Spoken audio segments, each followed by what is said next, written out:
ప్రతి ఒక్కరికి ఒక్కొక్క పనిలో వాళ్ళకి ఆనందం అయితే ఎదుర్కొంటారండి. నాకు నచ్చిన పని అంటే ఇదే. నాకు చాలా ఆనందాన్ని ఇస్తుంది ఇలా ఒకరి ఆకలి తీర్చడం అనేది.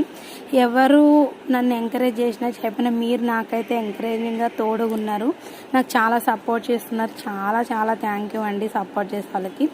మీరు మీ సపోర్ట్ నాకు ఇలాగే ఉంచండి. నేను ఇలాంటి మంచి పనులు ఇంకా ఎన్నో చేయాలని నేను ముందుకు ఇంకా వస్తాను. నా వాళ్ళు అంటే మన చుట్టాలలో మాత్రం మనల్ని ఎవరు ఎంకరేజ్ చెయ్యరు అనేది నాకు రాత్రితో ఇంకా బాగా అర్థమైపోయింది. కాకపోతే నేను చేసేది వాళ్ళ ఆకలి తీర్చాలని నేను ఫిక్స్ అయినా. నేను ఎంతమంది ఎన్ని మాటలు అన్నా నేనైతే పట్టించుకోను. మీరు అందరు ఇచ్చిన ఎంకరేజ్మెంట్ నాకు చాలు. ఇప్పుడు ఆయనకి కళ్ళు కనిపించట్లేదండి. ఆ బాబు ఇద్దరు వచ్చారు. పాప మా బాబు కొంచెం తిని తర్వాత చేయగడుకున్నాక ఆయన తింటున్నారు. ఇక వాటర్ కూడా ఇచ్చాను తినేసాక. ఇక నాకైతే వాళ్ళని చూసి చాలా అంటే అట్లా మనం ఆకలి తీర్చడం అనేది చెప్తే అర్థం కాదండి.